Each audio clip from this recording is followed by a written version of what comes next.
Let's continue with why I am not a Hindu.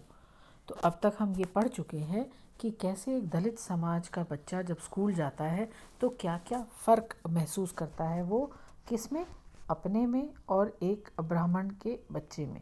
तो उसका ये मानना है कि दलित जो तेलुगु है वो बिल्कुल अलग है, किससे, पाठ्य पुस्तक की तेलुगु से।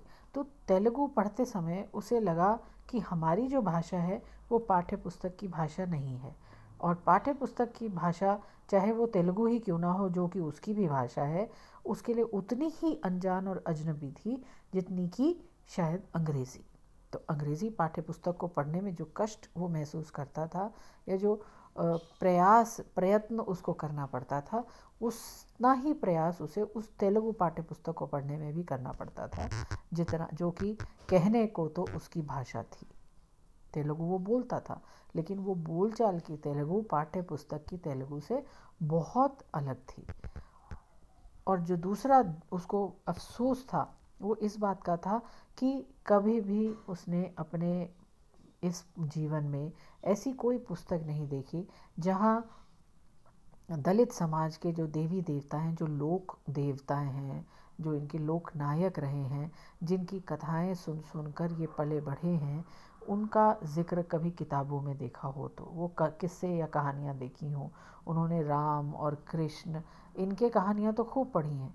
तो इसका कारण वो समझता है कि ब्राह्मण जो था वही लेखक था, वही था जो किस्से कहानियों को लिखता था, जिससे कि वो अंततः पाठ्य पुस्तकों में परिवर्तित हो जाया करती थी। तो लिखने वाला क्योंकि ब्राह्मण था, तो उसने दलित समाज के देवी देवताओं को कभी वो दर्जा दिया ही नहीं, या इतनी इम्पोर्टेंस नहीं दी, या उन्हें इस लायक ही नहीं समझा कि उनका उल्लेख किताबों या किस्से कहानियों में किया जाए। और यही कारण था कि लोक देवी देवता जो थे, जो इन दलित समाज के देवी देवता थे, उनका किसी भी पाठ्य पुस्तक में जिक्र उसने कभी नहीं पढ़ा। No mainstream Telugu poet ever thought that going down to the people's culture means talking about these goddesses and gods too.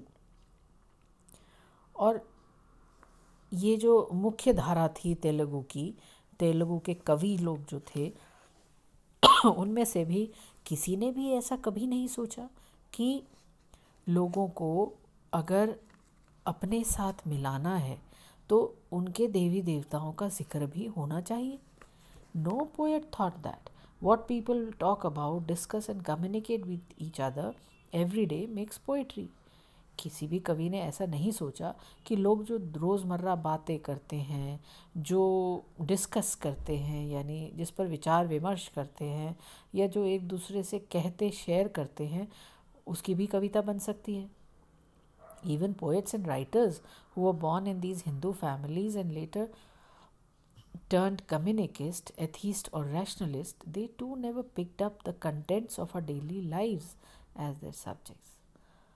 यहाँ तक कि वो कवि या वो लेखक जो हिंदू परिवारों में पैदा हुए और आगे चल के कम्युनिस्ट बन गए, या अथीस्ट यानी जो देवी देवता में विश्वास नहीं रखता, या रैशनलिस्ट या जो लॉजिक की बात करता है, जो रैशनल की बात करता है, जो हर चीज़ को प्रश्न की दृष्टि से देखता है, दे टू नेवर पिक्ड अप, उन लोगों ने भी ऐसा कोई कंटेंट नहीं उठाया जो हमारी रोज़मर्रा की ज़िंदगी से उठकर उनके लेखन का विषय बन पाता। Ironically, even the names of those revolutionary leaders sounded alien to us. और क्या आयरनी ये है कि यहाँ तक कि उनके जो नाम जो थे ऐसे महान नेताओं के, वो भी हमें अपरिचित लगते थे। For them Yellaiah, Pullaiah, Butkaiah, Bukkamma, Lachamma were names of the other. और उनके लिए ये सारे नाम कैसे थे? उस दूसरे के। And the other need never become the subject of their writing और the centre of their narratives. तो ये अलग लोग थे, ये वो लोग थे, और इसलिए उन लोगों का जिक्र कभी भी उनके लेखन में हमें नहीं नज़र आता। The purohits praise the Puranas and the communist and rationalist writers wrote critiques of these Puranas. भाई पुरोहित जो था उसने पुराण लिख दिए, ठीक है, और कम्युनिस्ट और रैशनलिस्ट क्या करते थे, वो इनकी क्रिटिसिज्म लिखते थे, यानी इन पर टीका टिप्पणी करते थे. But nobody thought that we too have a soul and that soul needs to be talked about. लेकिन किसी ने यह नहीं सोचा कि एक दलित व्यक्ति की भी आत्मा होती है और उस आत्मा के बारे में भी बातचीत होनी चाहिए. Nobody thought that there are Pochamma, Maisamma and Pottaraju who need to be talked about too. किसी ने भी ध्यान नहीं दिया कि पोचम्मा या माइसम्मा या पोत्तराजू के बारे में भी जिक्र होना चाहिए, उनकी भी बात होनी चाहिए. Even the communist and nationalist spoke and wrote in the language of the Purohit himself.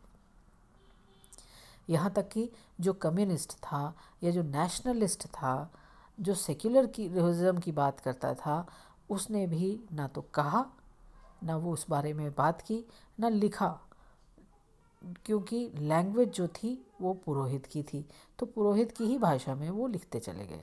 There culture was basically Sanskritised, we were not part of their culture. तो उनका जो संस्कार था, जो कल्चर जिसको आप सभ्यता कहोगे, वो कहाँ का कल्चर था, वो संस्कृतिकरण हो रखा था उसका. यानी संस्कृति क्या थी उनकी, संस्कृत भाषा से संस्कृतिकरण उनका हो रखा था, वो हमारा कल्चर नहीं था. यानी दलित समाज का संस्कार उसमें दिखाई नहीं देता था. फॉर गुड और ill no one talked about us. बुरा या भला हमारे बारे में कोई बात ही नहीं करता था. They never realise that our language is also a language. उन्होंने कभी इस बात पर तवज्जो नहीं दी कि भाषा तो हमारी भी है, हम जो बोलते हैं वो भी एक भाषा है. That it is understood by one and all in our communities, और हमारे समाज में उसको हर कोई समझता भी है. Not to forget the fact that these communities are not small in number, they are made up of lakhs and crores, whereas the Hindu upper caste are few in number. और ये भी चीज़ भूल गए वो लोग कि हमारी कम्युनिटी कोई छोटी सी कम्युनिटी नहीं है, हम कोई माइनॉरिटी में नहीं है. हमारी कम्युनिटी जो जाती है वो लाखों करोड़ों के ऊपर जाती है, जबकि हिंदू का अपर कास्ट जो है वो तो बहुत गिने चुने लोग हैं. कितना ब्राह्मण कास्ट के लोग हैं, कितने बनिए हैं. अगर बहुजन समाज की बात करें, इसीलिए इनको बहुजन कहते हैं क्योंकि ये बहुत अधिक हैं संख्या में. If our parents had been conscious about the conspiracy of this silent violence, they would have simply inhaled all the Hindus as masham, like they usually inhale tobacco powder.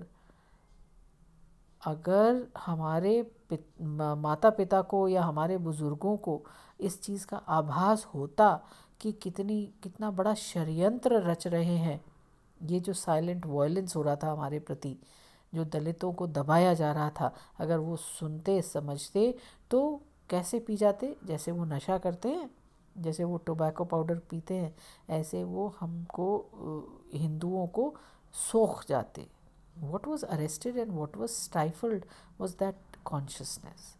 और जिस चीज़ को इन्होंने मारा वो क्या थी, वो कॉन्शियसनेस थी कि हम भी कुछ हैं, हमारा कुछ वजूद है. The consciousness of us and of our culture was never allowed to exercise our minds.